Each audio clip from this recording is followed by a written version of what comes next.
Hi there, meteorologist Ed Valley here, taking a look at the long range for today. Again, these are on Monday, Wednesday, Fridays now through the winter. And as we start off here, we're taking a look at the amount of precipitation since Friday. You notice a couple fast moving systems went through the northern and central United States here. Even more precipitation out in the northeast. That was mostly rain, and then more in the northwest as well. And as we move forward, it is a really unique pattern coming up, but it is one that is trending in the colder direction for sure. So we're kind of getting a glimpse of what we're going to largely be seeing for the remainder of November on this map right here. You see the big ridge in the west, trough in the east. So our warmer weather, southwest, our cooler weather, northeast. So how does this all play out? And there's going to be oscillations and whatnot. So just want to kind of roll through this week and show you how the operational models are handling it. And then I want to show you the ensembles and all that good stuff. So through this week, we got a big storm up in the prairies. A lot of that is north of the international border. That'll bring a cold front through the eastern belt Wednesday afternoon and Wednesday night. And then even into Thursday, we got some rain and snow in parts of the northeast as that moves through. But again, high pressure in control to end the week and into the weekend. By Sunday, a weak system tries to pass within the flow through the central U.S., but you're noticing a theme here through the middle and even the end of the period, which takes us right through Thanksgiving now, is it's drier than normal. The further east you go, better chance of some storms coming together along the East Coast around the Thanksgiving week time frame. We'll watch that as we get closer. But the big deal is you look at the precipitation here in the 7-day period, ending basically the week of Thanksgiving. And you see this. There's a little bit of precipitation here in the east, but a lot of the plains, a lot of the Midwest are completely dry between the 17th and the 24th, right? And if you compare that to normal, you can see even where it does rain, that's still on the drier side compared to normal. So we're going to keep this dry pattern largely going through Thanksgiving, okay? And again, there will be some precipitation this week with that cold front in the east. We'll call it 1/10 to 3/4, but not a lot.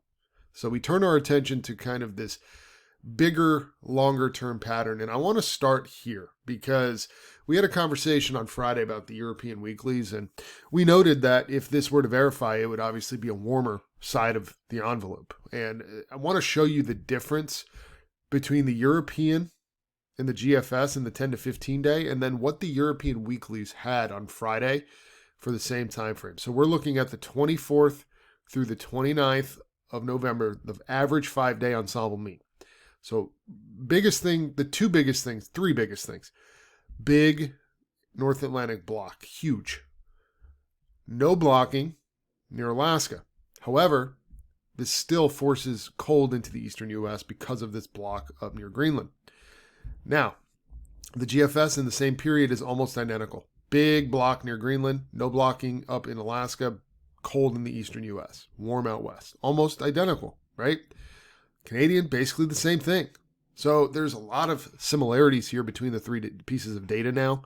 But look at what the European weeklies had for the same time frame. Notice, had the Alaska pattern just fine, completely missed Greenland. Let me show you that one more time. See the difference? Big old block here near Greenland. No block at all. So what this does is it, instead of the trough coming down into the east, it allows the ridge to expand. You see that? See how the ridge is expanding over time? That's because the blocking on the European weeklies just wasn't there, which is wrong. Because obviously we have a pretty significant blocking risk in the 11 to 15 right now, which takes us through the end of November. And what happens is, instead of, like I said, the colder air being displaced into the Canadian Maritimes, it's further south. And instead of this warmth being in the middle of the country, it's back west. So everything just gets shunted south in this type of deal because of that block near Greenland. So the result is a colder eastern U.S. in the 10 to 15. And again, it's a pretty significant signal, I would argue. You look at the GFS. ensemble, same thing. Canadian ensemble, largely the same thing. So this cold seems to be legitimate, and the reason why, like we just talked about, looking at this NAO, look at the trend. These big white ones are the most recent runs. These ones up here are from Friday. So you can get the idea. Look at the change in the NAO from 1 standard deviation above normal to 2 below. Right during Thanksgiving week, right during the heart of this NAO block. Okay, so that's why you're seeing the NAO dip and things got colder. You look at the GFS ensemble. Look at that negative NAO just hanging out there now. Very significant. You can see the trend there is the same, right? Now the EPO, all positive now. All positive. EPO, all positive. So all of our help we're going to get towards the end of November for cold all comes from the Atlantic side. And if you remember our November forecast, this sure should look familiar to you. We have the warmth in the southwest. And then it's interesting because you're right. If you were to say, well, Ed, the first half of the month has been very warm up in the northern tier. You're exactly correct. But the back half of the month, look at what we got coming for the next 14 days. Just take a peek. It's cold in the eastern and central U.S. So when you look at this map, I believe that we're gonna be pretty close. And then the warmth down in the southwest. I don't mind the look of this at all. So again, I think this map still has potential. I think a lot of that will come with, a warm up in the central U.S.